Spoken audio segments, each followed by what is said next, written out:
guys, welcome to my channel. Di video kali ini, aku mau bahas tentang Bea Materai yang mana undang-undangnya baru diperbaharui di Januari 2021 lalu. Nah, video ini juga merupakan salah satu dari series Ngopi 10 Menit yang merupakan singkatan dari Ngobrolin Perpajakan Indonesia dalam waktu 10 menit. Nah, pembahasan dari video ini berangkat dari dasar hukum Undang-Undang Bea Materai itu sendiri, yaitu Undang-Undang Nomor 10 Tahun 2020 tentang Bea Materai. Undang-undang ini berisikan 12 bab dan 32 pasal.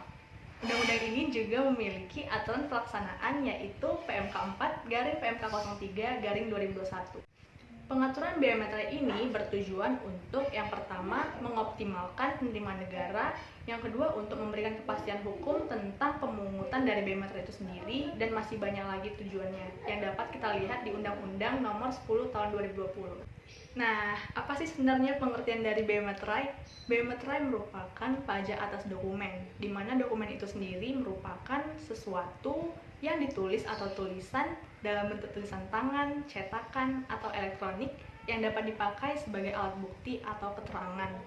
Nah, dari pengertian ini juga merupakan salah satu yang berubah dari undang-undang yang terdahulu, yaitu Undang-Undang 13 tahun 1985 tentang Bea Materai. Di undang-undang terdahulu tidak diatur bahwa dokumen ini termasuk dokumen elektronik. Namun sebenarnya di zaman sekarang ini kita sudah serba digital, yang mana dokumen juga banyak banget yang udah dalam bentuk elektronik, sehingga harus ada penyesuaian dalam 35 tahun Undang-Undang Bea Materai terdahulu. Mungkin kalian muncul pertanyaan ya, kenapa sih dokumen itu perlu dipajaki atau perlu dibuatkan Bea Materainya? Apakah ketika dokumen tidak memiliki Bea Materai akan menjadi tidak sah? Nah, itu salah ya teman-teman. Itu merupakan statement yang keliru, karena ketika dokumen itu tidak dibubuhkan Bea Materai, masih sah-sah saja. Tapi ketika dia akan dibawa ke pengadilan, itu yang akan menjadi tidak sah. Untuk tarif Bea Materai yaitu sebesar 10.000 yang mulai berlaku sejak 1 Januari 2001 lalu. Tarif ini mengubah tarif sebelumnya yaitu tarif 3.000 dan 6.000. Tarif 10.000 ini dikenakan untuk satu kali untuk setiap dokumen. Ini merupakan beberapa contoh dari penggabungan Materai 3.000 dan 6.000 yang masih dapat berlaku, yaitu Materai 3.000 dan 6.000, Materai 6.000 dan 6.000, dan Materai 3.000 tambah 3.000 tambah 3.000, yang totalnya adalah minimal 9.000. Objek dari Bea Materai ada dua. Yang pertama adalah dokumen yang dibuat sebagai alat untuk menerangkan mengenai suatu kejadian yang bersifat perdata, meliputi surat perjanjian, surat pernyataan, surat keterangan, akta notaris, surat berharga, dokumen yang menyatakan jumlah uang dengan nilai nominal lebih dari 5 juta rupiah, dan lain-lain. Nah, dokumen yang menyatakan jumlah uang dengan nilai nominal lebih dari 5 juta ini juga merupakan salah satu yang berubah dari undang-undang yang terdahulu, karena sebelumnya ketika jumlah uang itu lebih dari 250.000 sudah harus dikenakan Bea Materai.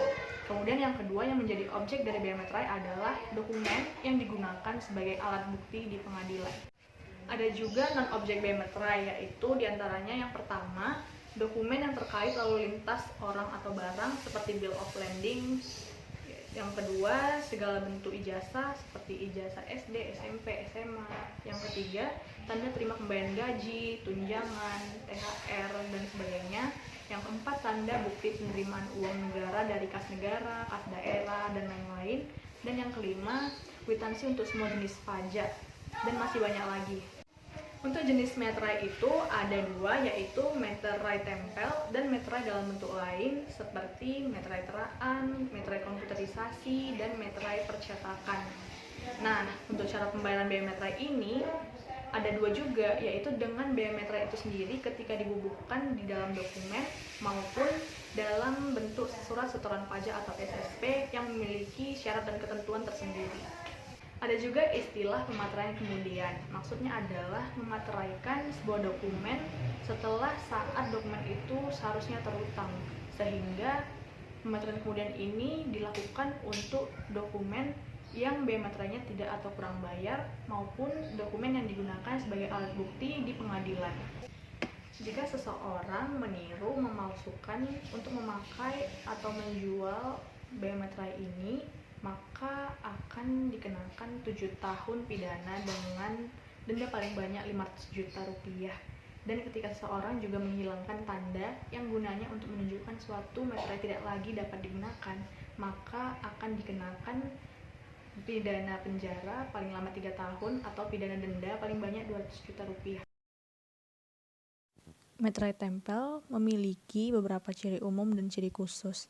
Kita perlu mengetahui apa aja sih ciri umum dan ciri khusus ini untuk lebih mengenal dan tidak tertipu dengan adanya penipuan dari pembuatan atau pengedaran bea materai. Beberapa di antaranya ciri umum dari bea materai yang pertama yaitu ada gambar lambang negara Garuda Pancasila. Yang kedua, ada tulisan materai tempel. Yang ketiga, ada angka 10.000 dan tulisan Rp10.000 yang menunjukkan tarif bea materai. Yang keempat, teks mikromodulasi Indonesia. Yang kelima, blok ornamen khas Indonesia. Dan yang keenam, tulisan tanggalnya. Untuk ciri khususnya, ada beberapa juga. Yang pertama, berbentuk segi empat. Yang kedua, warna dominan merah muda. Yang ketiga, perekat pada sisi belakang. Yang keempat, serat berwarna merah dan kuning yang tampak pada kertas. Yang kelima, garis hologram security berbentuk persegi panjang yang memuat gambar lambang negara Garuda Pancasila, gambar bintang, logo Kementerian Keuangan, dan tulisan DJP.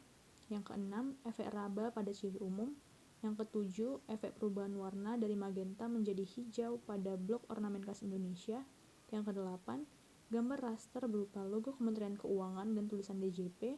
Yang ke-9, gambar ornamen khas Indonesia.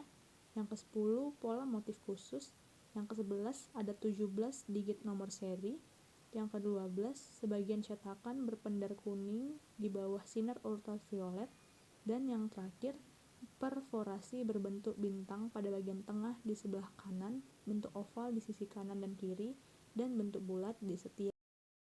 Oke guys, sekian yang dapat aku sampaikan di video kali ini. Sampai ketemu di video-video selanjutnya. Dan jangan lupa buat like, comment, dan subscribe di video aku. Thank you.